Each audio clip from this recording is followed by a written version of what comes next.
Hi, my name is Alice Kim, and I'm a therapist in Northern Virginia at Emmaus Counseling and Consulting Services. Today, I'll be reading a blog post that I wrote a year ago titled Retelling My Story and Throwing a Party. As you listen, can I invite you to listen to the stories that spring up for you, and then to find someone who will listen with the wisdom and compassion of Christ. Because I truly believe that our stories are meant to be known and then to be redeemed for abundant life, goodness, and beauty. So retelling my story and throwing a party. In the opening of the 2021 film Minari, a young Korean immigrant family is uprooted from California to Arkansas to follow their aspirations of land ownership. As they drive up to a lonely trailer, which is to be their new home, they are welcomed by an open field outlined by towering trees and a harmony of buzzing insects. Like a blank canvas, the new surroundings hold exciting possibilities. And yet, their faces are tense with doubt and fear, given the uncertain future that lay ahead. The story resonated with memories of my childhood, which began thousands of miles over the Pacific Ocean. I was 6 when my parents crammed all of our livelihood into extra large wheel duffel bags to dream in a foreign land. I leaned toward the television screen and I eagerly watched every scene of Minari, hoping to find my story weaved into theirs. But as much as I anticipated feeling seen and known, I also dreaded disappointment. I swung between vulnerability. Will they tell my story too? And self-protection. I'm expecting too much. This is just a movie.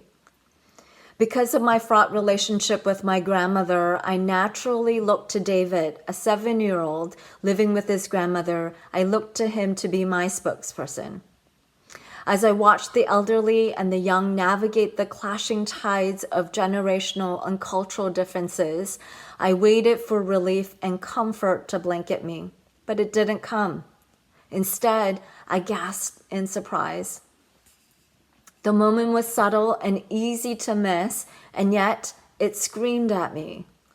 Anna, David's sister, opened the bedroom door and discovered that David's disapproving and judgmental rejection of his grandmother had actually softened. Grandmother and grandson's affection had blossomed and was now mutual. David, who had shared his room with his grandmother with initial protest, now felt comforted by her very presence. And Anna, who had played the dutiful older sister, who had remained neutral amid their conflicting dynamics, saw that her siblings' newly formed bond with her grandmother pushed her further to the sidelines. She was that proverbial fly on the wall, and not because she wanted it. I knew all too well that being female in my Korean American home meant not being chosen. The unspoken but implied understanding was that men are like the heaven and the sky, and women like the earth or the ground. This principle persisted in my family, neither challenged or questioned. Growing up in this cultural framework of gender, I learned that self-reliance and self-sufficiency were necessary survival skills. Reading a room and responding only after I had observed thoroughly was a must, lest my longing to be chosen be exposed. My adaptability was reinforced by adults saying things to me like, "We don't have to worry about you, you'll figure it out." Over the years, I've had opportunities to reflect on my story and to invite trusted, wise, curious listeners to speak truth and kindness into formidable moments, including those that left an ill impression. This process has created more room to echo Joseph's words when he is at last face to face with his past harm. He says, "You meant evil against me, but God meant it for good." Being able to bless our pain is not merely the result of time healing all wounds or keeping a physical distance to avoid triggers. It actually requires intentional labor. It requires intentional grieving of our pain. naming its impact minus the excuses, surrendering as Jesus did in his vulnerable state when he cried out, "Father, into your hands I commit my spirit." It means forgiving, reclaiming the glory that was once lost and marred. It's remembering that Jesus' scars do not only display his humanness, but they also mark his resurrected body. His wounds bear witness to his sacrificial, lavish, costly, and healing love. And as Isaiah 53 says, he was pierced for our transgressions. He was crushed for our iniquities. The punishment that brought us peace was on him, and by his wounds we are healed. And it's embracing our scars, for they tell God's redeeming purpose. Moreover, the fruit of revisiting and treading our story is discovering our desires are birthed from our past. Our redeemed stories reveal our passions and the good that we are called to. This is a redemptive work of the gospel. This means that we are not the sum of our painful experiences because they do not define us. Nor are we doomed to futility and hopelessly stuck in the myriad of haunting failures and traumas. They are not our final verdict.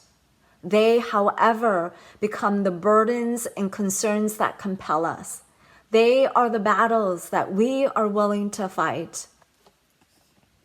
The reference scene in Minari still makes my stomach sink, and confronting gender views that neglect how both male and female bear God's image is weighty. But gospel stories like Hagar, who ran away from home and into the wilderness and encountered God, and the unnamed woman who suffered from chronic bleeding for 12 years and was crowned with the intimate title of daughter. These stories renew my heart with hope and courage. These stories, while sandwiched in a larger context and easily overlooked, are not assigned to the footnote section of the Bible, but they are given prime real estate.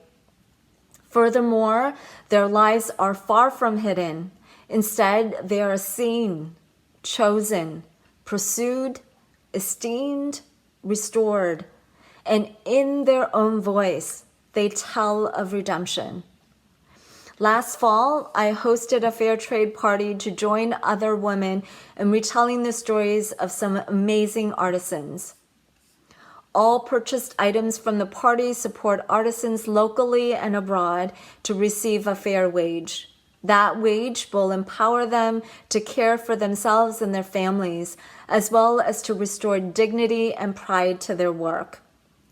Many of the artisans are women living in extreme poverty. They have been prey to the false promises and enticing lures of human trafficking, or they're highly vulnerable to it. They are single moms striving to raise their children themselves rather than to give their children up for adoption in hopes of a more secure and thriving future. One party can feel like one drop in an ocean of complex societal problems. It feels naive to think a party can make a difference, and yet a single droplet creates ripple effects and has a potential to reach far beyond its initial impact.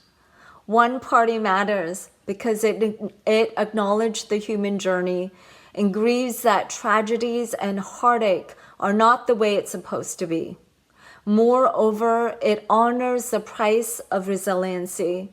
It restores agency and voice and celebrates hopes and desires.